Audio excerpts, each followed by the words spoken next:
Olá você, de novo aqui juntinhos. Bem-vindos a esse fascinante mundo do autismo.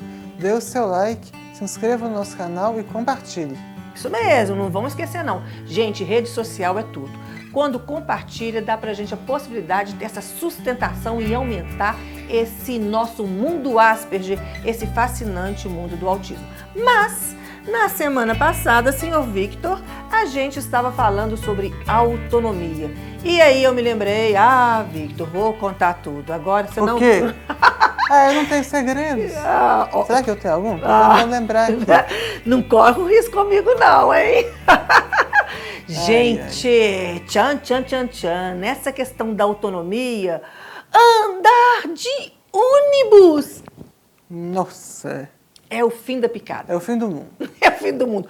E é uma questão que dá autonomia, né, gente? Porque a gente não é rico, né? Se fosse chofer pra cá, chofer pra lá, mas a gente não é rico. Então, o Victor tinha que andar de ônibus. Eu já contei pra vocês que eu tenho meu psicólogo. E ele falava assim, Selma, ensine o Victor a andar de ônibus. E eu sabia, Victor? Não. Sempre foi uma neura pra mim, gente. A questão de entrar dentro do ônibus, de ficar atento aonde que tem que descer, de conhecer itinerário, onde que passa aquilo, onde que passa aquilo outro. Mas aí teve um dia que não teve jeito. Na faculdade, como é que foi isso? Deixa eu contar.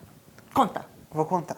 Eu tive que voltar, logo que eu comecei a faculdade de jornalismo em 2015, eu tinha 18 anos, eu comecei a andar de ônibus. Antes disso, eu só tinha andado de ônibus quando foi com a minha babá, à época, né, e há muitos anos. E com a babá me protegendo era fácil. Mas aí eu fui... Você até gostava, viu? Eu chegava em casa todo entusiasmado. A gente fazia os programas, era super legal. Mas aí eu fui andar de ônibus sozinho, já não gostei tanto. Na verdade, eu não gostei nada. Porque, olha só, primeiro eu passava o ônibus assim, eu não enxergava direito, olhava, ficava sem saber qual era o ônibus. Tinha uma amiga que foi até mim comigo me ajudar, mas o ônibus ela passou primeiro, aí passou o meu. Aí entrei no ônibus, e de repente quando eu vi eu já estava quase no chão. Porque essa questão de manter o equilíbrio... Tem que segurar, né, Victor? Tem que segurar. Até entrar onde fica o trocador para pagar a passagem foi difícil. Então não tinha o menor equilíbrio, foi horrível. Aí chegava a parte do dinheiro. Minha mãe tem pavor disso, ela não gosta de deixar o dinheiro comigo. Não é porque eu sou uma pessoa terrível com dinheiro, não. É porque eu não sei conferir troco. Imagina um ônibus cheio de estímulo sensorial, cheio de barulho, o ônibus movimentando. Gente conversando. Isso por isso que eu falei barulho. Isso era muito difícil. E quando eu entrava no ônibus, eu tive sorte, parece que não é sempre assim não, mas sempre que eu andava de ônibus eu tinha como ficar sentado num lugar, eu não precisava ficar em pé, menos mal. Aí no primeiro dia que eu estava andando de ônibus, voltando para casa, eu pensei, onde é que será que para? Me explicaram 1000 vezes os pontos, onde é que eu tinha que parar. Só que 1000 vezes eu não conseguia visualizar aquilo. Então o que eu fiz? Parei num lugar onde eu sabia, num colégio onde eu estudava, que ficava perto da minha casa, e sabia ir a pé de lá até a minha casa. E foi assim, fui a pé mesmo. Quarteirões e quarteirões, né, meu filho? Mas foi possível. E algumas outras, assim, cada hora eu ia parando um ponto mais perto, até eu descobri um que era o que ficava mais perto mesmo da minha casa. Até que chegou um dia, só que era sempre um sufoco. Era como se eu tivesse todas as, 4 aulas do dia, mais uma aula a mais de tortura. Porque era muito estímulo sensorial, era terrível. E dessa vez, como se não bastasse, foi um pouco traumático para mim, a última vez que eu andei, o motorista, eu puxei aquela cordinha, eu não sabia que tinha que puxar aquela cordinha, eu custei aprender direito aquilo, puxei a cordinha e o motorista não parou. Aí eu puxei de novo, não parou. Aí as pessoas começaram a gritar, xingar o motorista, foi assim, horrível. Para ele, né? E para mim também, que fui parar lá numa rua que eu nem sei onde é que fica, e por sorte encontrei o tio da minha mãe, que me levou para casa. Ainda Proteção bem. Existe. É isso mesmo. Gente, então assim, eu penso que as pessoas não devem mensurar, olhando para o Victor, um motorista de ônibus. Um cara inteiro, perfeito, entrou aqui no ônibus, como assim? Se eu deixar 3 quarteirões para frente, não tem problema nenhum. Mas isso pode gerar uma crise fortíssima. As pessoas não têm noção do que é uma crise no autismo em todos os seus graus. Mas, né, Victor, imagine se esse cara se perdesse. Eu dei sorte. Porque, então, olha, tem países que o Asperger anda com a carteirinha, se identificando, tudo direitinho. Mas como? O Victor não fala?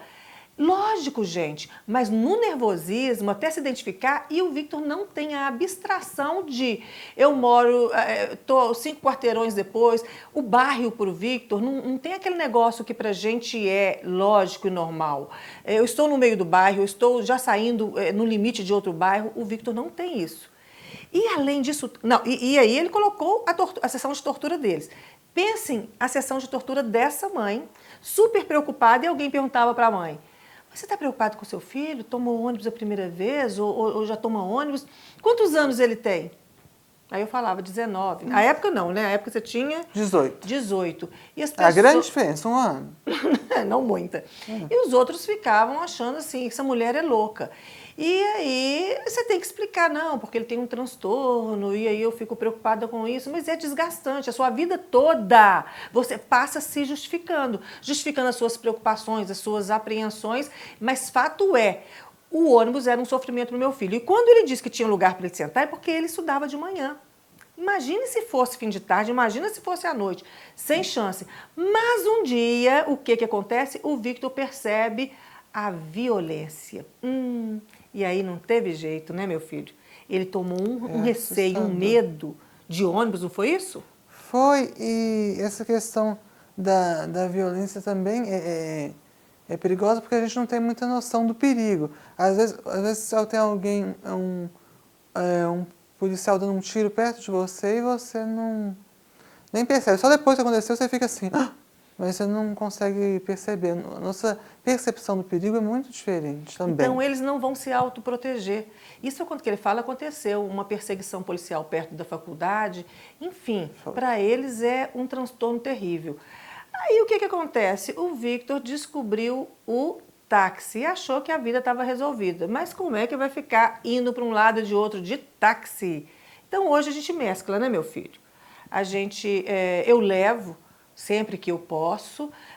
Ônibus, por enquanto, ainda não está no cardápio. Se eu tiver que andar, eu vou fazer um esforço hercúleo e vou andar. Mas é a última das últimas opções. E a gente vai contrabalançando, vai se equilibrando nessa corda bamba chamada vida. Porque no caso do Victor é por causa de um transtorno.